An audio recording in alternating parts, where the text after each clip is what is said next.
میرے گھر والے کہنے لگے کھانا چھوڑ دیں پہلے اس کی بات سن لے. میں نے کہا پتر کیا ہوا, کسی نے مارا ہے کسی استاد نے؟ کہنے لگے نہیں حضرت, گھر فون کیا تھا تو میری اماں اور ابا کی لڑائی ہو رہی ہے.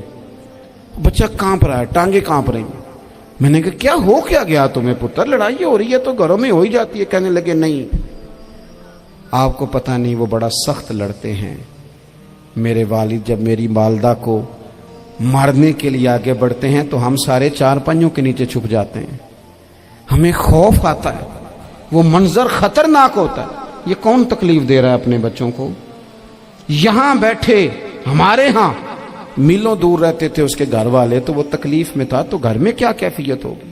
اگر حوصلہ ہو, صبر ہو, قناعت ہو, اللہ کے دیے ہوئے تھوڑے رزق پر ہمیں راضی رہنا آتا ہو, ہمارے گھروں میں سکون آئے, اطمینان آئے, ہم جو زندگی بڑی خوشی خوشی گزار سکتے ہیں.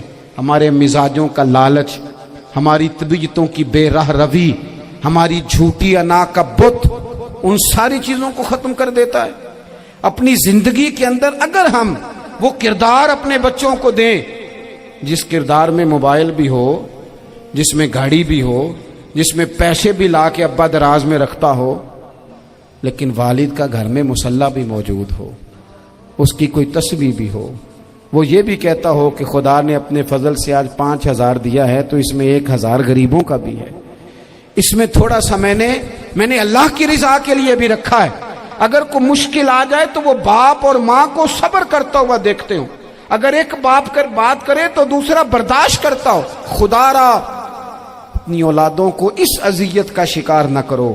اپنے گھروں کے اندر وہ خودداری, وہ پیار, وہ وقار, وہ محبت, وہ انداز.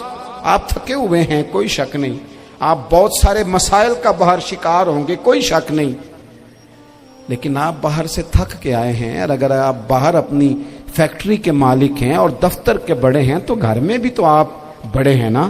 آپ کی ماں بھی تو انتظار کر رہی ہے, اس نے بھی تو دکھڑا سنانا ہے نا آپ کو.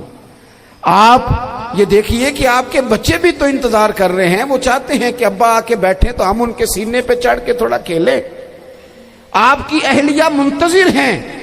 کچھ باتیں بیوی کسی اور سے نہیں کہہ سکتی, صرف اپنے شوہر سے کہتی ہے, لیکن وہ تو آتے ہی جلال میں آ گئے صاحب. وہ کہنے لگے تو بڑی نالائق ہے, میں تھکا ماندہ آیا ہوں اور تو نے مجھے کہانی سنا دی ہے.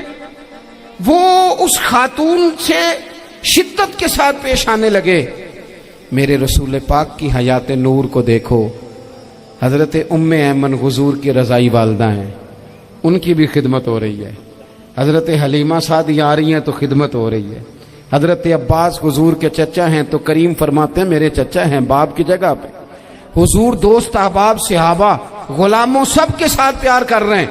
9 ازواج مطہرات ہیں گھر کے اندر, اور کیفیت یہ ہے کہ حضور صرف ان کی ضرورتوں کا ہی خیال نہیں کرتے, خواہشات کا ہی خیال نہیں کرتے, بلکہ میرے کریم کا طریقہ یہ ہے کہ کوئی بندہ آج بول کیا رہا ہے, وہ کہاں کھڑا ہے آج, اس کے جملے کس طرح کے ہیں, اس کا لہجہ کس طرح کا ہو گیا ہے اور اسے ٹھیک کیسے کرنا ہے.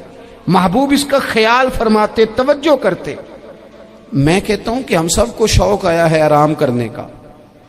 میں صبح 11 بجے سے پہلے اپنے گھر سے نکل آیا تھا, اور یہ وقت آ گیا ہے اور رات کو خدا جانے کس وقت گھر پہنچنا ہے. کئی دفعہ کیفیت یہ ہوتی ہے کہ گاڑی سے اترتے ہیں تو پھر دل کرتا ہے کہ کوئی اٹھا کے چلائے نہ کبھی. اس کے باوجود بہت سارے لوگ ناراض رہتے ہیں کہ ہم سے مل کے نہیں گئے, فوٹو نہیں کھنچوا کے گئے, فلانی جگہ چائے نہیں پی کے گئے. یہ تسلسل ہے. لیکن میں جتنا مرضی تھکا ماندہ گھر جاؤں گا نا, کبھی ایسا نہیں ہوا کہ میں گھر جاؤں تو بڑی ٹینشن میں جاؤں. میری گھر والی ایک دن مجھ سے کہنے لگی آپ نے کبھی نہیں کہا کہ میں تھکا ہوا آیا. بندہ تھک بھی تو جاتا ہی ہے نا, کبھی کہاں کرے نا. میں نے اسے کہا پتہ کیوں نہیں کہتا, اس لیے نہیں کہتا کہ میں نہیں چاہتا کہ میرے بچے یہ کہیں کہ ہم نے دین نہیں پڑھنا, ہمارا باپ تو بڑی مشکل میں ہے. ہم اپنے کام کے بارے میں اپنے گھر میں شکوے کرتے ہیں. آپ کسی بچے سے پوچھ لیں کون سا کام کرنا ہے, کہ جڑا ابا جی کر دے رہے وہ نہیں کرنا.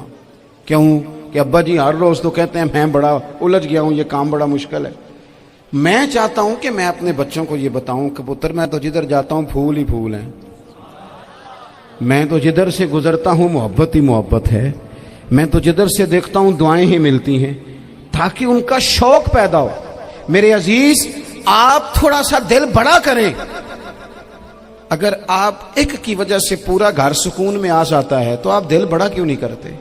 جگہ ڈھونڈتے ہیں بس مجھے کوئی تنگ نہ کرے، کوئی میری باپ ماں بدولت کو کوئی پریشان نہ کرے۔ بخاری شریف سنیے، حضرت عائشہ صدیقہ رضی اللہ تعالیٰ عنہ بیٹھی ہیں، حضور فرمانے لگے عائشہ آج ایک بات نہ بتاؤں تمہیں؟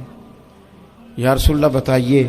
حضور فرمانے لگے جب تم مجھ سے ناراض ہوتی ہو تب بھی مجھے پتہ چل جاتا ہے، اور جب راضی ہوتی ہو پھر بھی پتہ چل جاتا ہے۔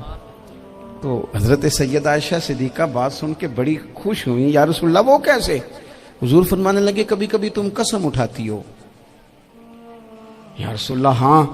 فرمایا جب ہوتی ہو نا راضی، خوش، تو پھر کہتی ہو مجھے رب محمد کی قسم صلی اللہ علیہ وسلم، پھر تم میرے نام کے ساتھ رب کریم کا نام ملا کے قسم اٹھاتی ہو، رب محمد کی قسم۔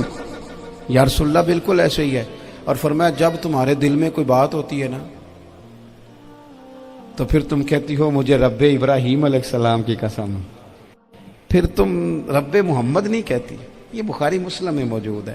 حضرت عائشہ صدیقہ نے تو بات سنی تو کھل گئی طبیعت، کہنے لگی کریم صدقے جاؤں، یہاں تک خیال فرماتے ہو؟ کس کے جملے کہاں پہنچ گئے، یہاں تک خیال ہے؟ فرمایا مجھے پتہ چل جاتا ہے کہ تمہاری کیفیت کیا ہے، کہاں کھڑی ہو۔ اور بھئی ہم تو اپنی ماں کا بھی خیال نہیں رکھتے۔